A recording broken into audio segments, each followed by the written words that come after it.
The neoconservatives were idealists. Their aim was to try and stop the social disintegration they believed liberal freedoms had unleashed. They wanted to find a way of uniting the people by giving them a shared purpose. And one of their great influences in doing this would be the theories of Leo Strauss. They would set out to recreate the myth of America as a unique nation whose destiny was to battle against evil in the world. And in this project, the source of evil would be America's Cold War enemy, the Soviet Union. And by doing this, they believed that they would not only give new meaning and purpose to people's lives, but they would spread the good of democracy around the world. The United States would not only, according to these Straussians, be able to bring good to the world, but would be able to overcome the fundamental weaknesses of American society, a society that has been suffering, almost rotting in their language, from relativism, liberalism, lack of self-confidence, lack of belief in itself. And one of the main political projects of the Straussians during the Cold War was to reinforce the self-confidence of Americans and the belief that America was fundamentally the only force for good in the world that had to be supported, otherwise evil would prevail. But to do this, the neoconservatives were going to have to defeat one of the most powerful men in the world. Henry Kissinger was the Secretary of State under President Nixon, and he didn't believe in a world of good and evil. What drove Kissinger was a ruthless, pragmatic vision of power in the world. With America's growing political and social chaos, Kissinger wanted the country to give up its ideological battles. Instead, it should come to terms with countries like the Soviet Union to create a new kind of global interdependence, a world in which America would be safe. I believe that with all the dislocations we now experience, there also exists an extraordinary opportunity to form for the first time in history a truly global society carried by the principle of interdependence. And if we act wisely and with vision, I think we can look back to all this turmoil as the birth pangs of a more creative and better system. Kissinger had begun this process in 1972 when he persuaded the Soviet Union to sign a treaty with America limiting nuclear arms, which was the start of what was called détente. And President Nixon returned to Washington to announce triumphantly that the age of fear was over. Last Friday in Moscow, we witnessed the beginning of the end of that era, which began in 1945. With this step, we have enhanced the security of both nations. We have begun to reduce the level of fear by reducing the causes of fear for our two peoples and for all peoples in the world. But a world without fear was not what the neoconservatives needed to pursue their project. And they now set out to destroy Henry Kissinger's vision. What gave them their opportunity was the growing collapse of American political power, both abroad and at home. The defeat in Vietnam and the resignation of President Nixon over Watergate led to a crisis of confidence in America's political class. And the neoconservatives seized their moment. They allied themselves with two right-wingers in the new administration of Gerald Ford. One was Donald Rumsfeld, the new Secretary of Defense. The other was Dick Cheney, the President's Chief of Staff.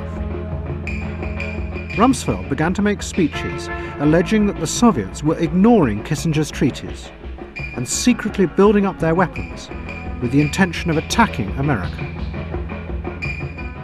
The Soviet Union has been busy. They've been busy in terms of their level of effort. They've been busy in terms of the actual weapons that they've been producing. They've been busy in terms of expanding production rates. They've been busy in terms of expanding their institutional capability to produce additional weapons at additional rates. They've been busy in terms of expanding their capability to increasingly improve the sophistication of those weapons. Year after year after year, they've been demonstrating that they have steadiness of purpose, that they're purposeful about what they're doing.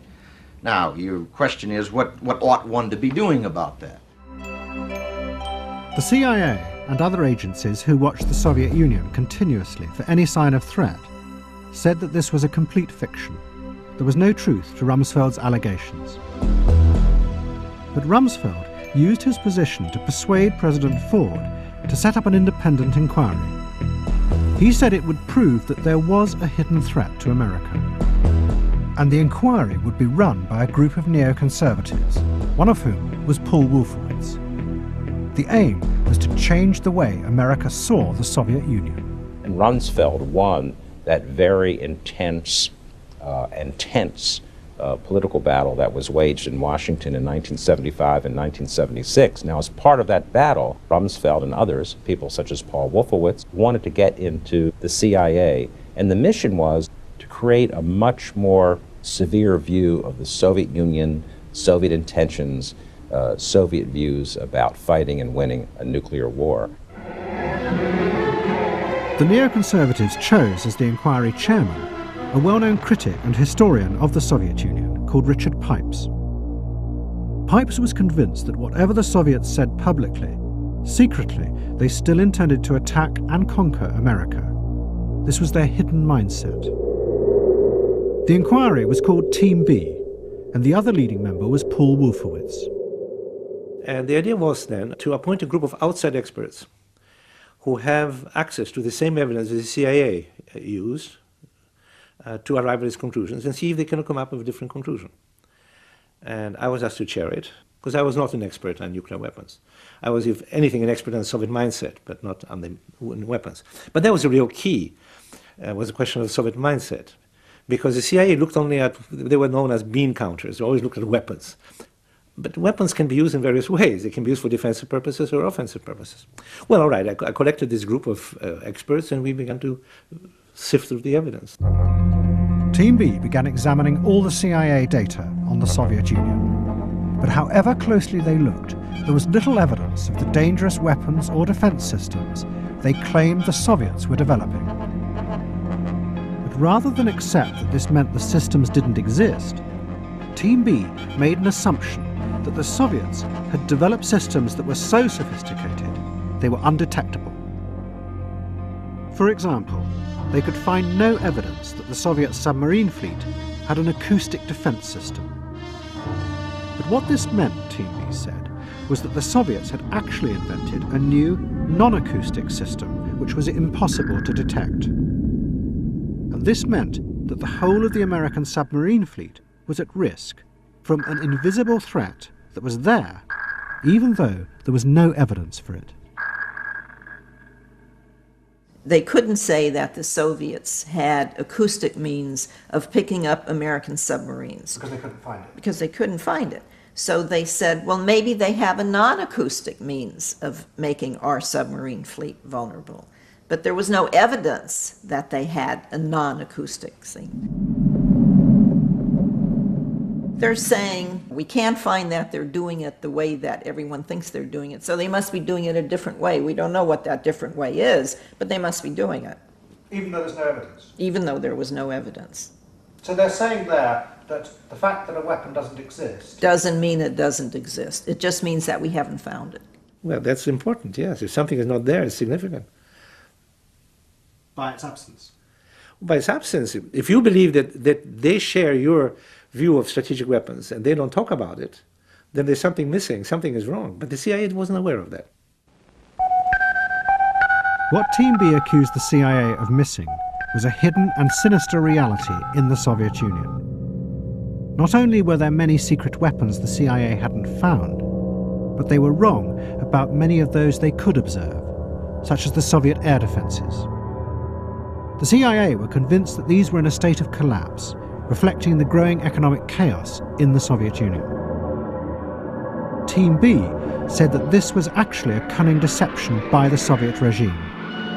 The air defense system worked perfectly, but the only evidence they produced to prove this was the official Soviet training manual, which proudly asserted that their air defense system was fully integrated and functioned flawlessly. The CIA accused Team B of moving into a fantasy world. The CIA was very loath to deal with issues which could not be demonstrated in a kind of mathematical form, a scientific form. I said they consider this soft evidence, the idea of realities, whereas this was a fantasy. That's how it was perceived. And there were battles all the time on this subject. Did you think it was a fantasy? No, I thought it was absolute reality. I would say that all of it was fantasy. I mean, they looked at radars out in Krasnoyarsk and said, this is a laser beam weapon, when in fact it was nothing of the sort. They even took a Russian military manual, which the correct translation of it is The Art of Winning. And when they translated it and put it into Team B, they called it The Art of Conquest. Well, there's a difference between conquest and winning. And if you go through most of Team B's specific allegations about weapon systems and you just examine them one by one, they were all wrong. All of them? All of them. Nothing true? I don't believe anything in Team B was really true. The neoconservatives set up a lobby group to publicise the findings of Team B. It was called the Committee on the Present Danger, and a growing number of politicians joined, including a presidential hopeful, Ronald Reagan. Through films and television, the committee portrayed a world in which America was under threat from hidden forces that could strike at any time. Forces that America must conquer to survive. A concentration of world evil, of hatred for humanity is taking place, and it is fully determined to destroy your society. Must you wait until the young men of America have to fall defending the borders of their continent? This dramatic battle between good and evil was precisely the kind of myth that Leo Strauss had taught his students would be necessary to rescue the country from moral decay. It might not be true, but it was necessary to re-engage the public in a grand vision of America's destiny that would give meaning and purpose to their lives. The neoconservatives were succeeding in creating a simplistic fiction, a vision of the Soviet Union as the centre of all evil in the world, and America as the only country that could rescue the world. And this nightmarish vision was beginning to give the neoconservatives great power and influence. The Straussians started to create a worldview which is a fiction.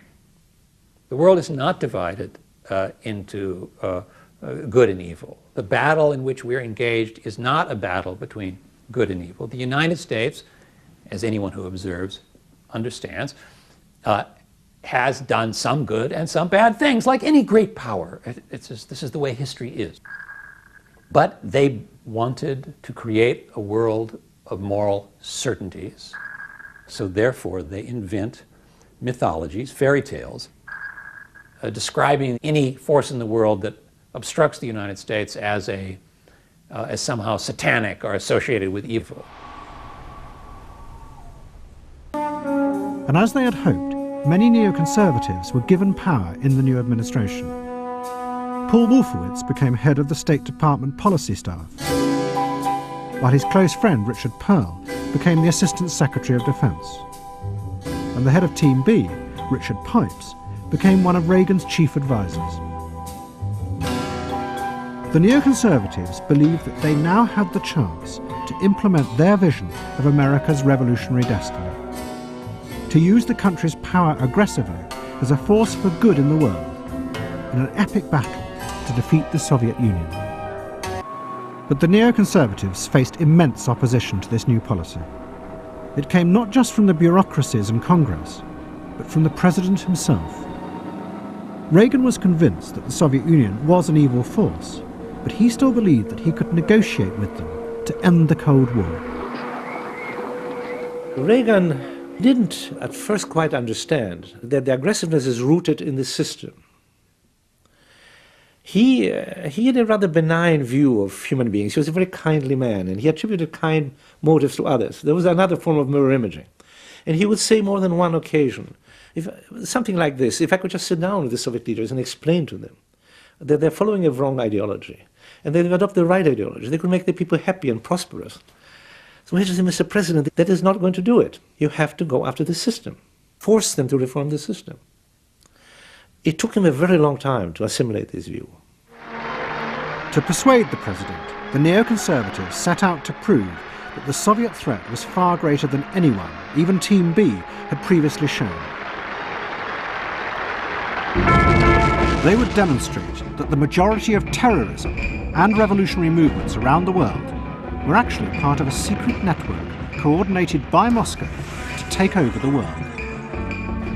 The main proponent of this theory was a leading neoconservative who was the special advisor to the Secretary of State. His name was Michael Ledeen, and he had been influenced by a best-selling book called The Terror Network.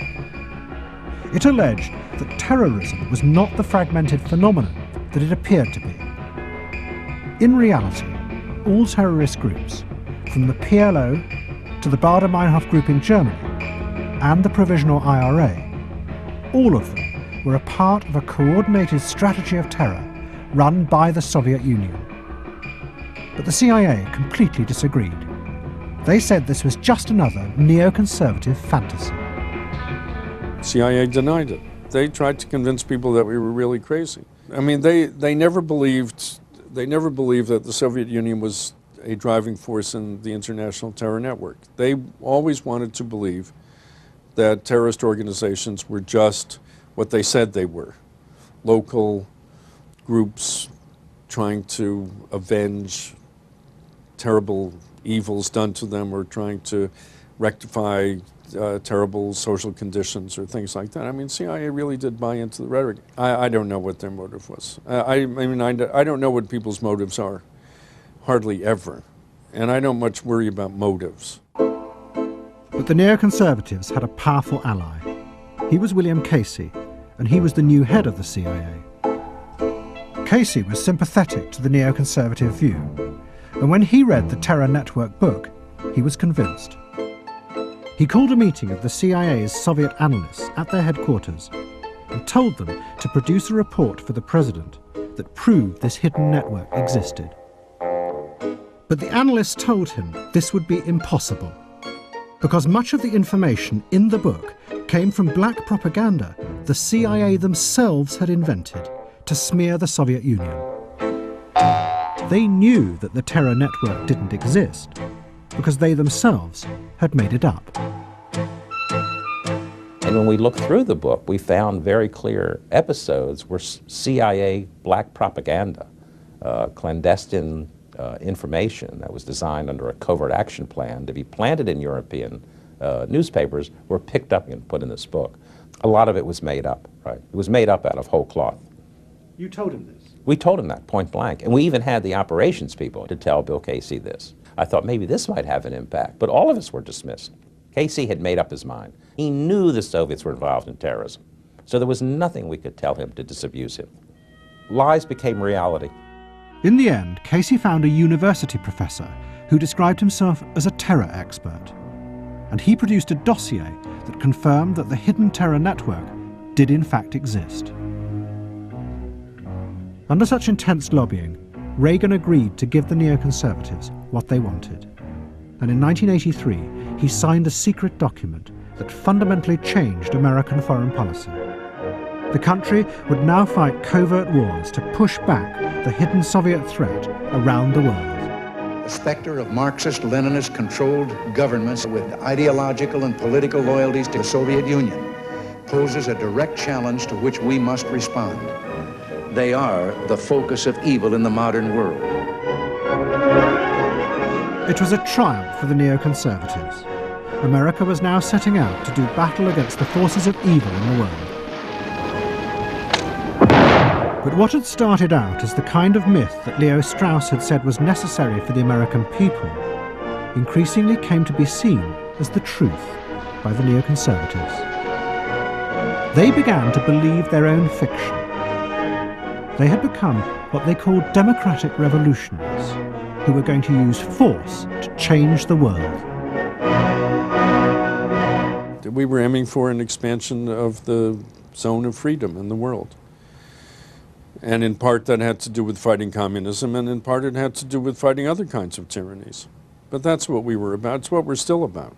When you say you were democratic revolutionaries, what do you mean? It meant that we wanted to support people who wanted to carry out revolutions against tyrannical regimes in the name of democracy in order to install a democratic system. As simple as that? Yeah, it's not nuclear physics, you know. I mean, freedom is a fairly simple thing to get. It's a chancy job. Makes a man watchful and a little lonely. But somebody has to do it.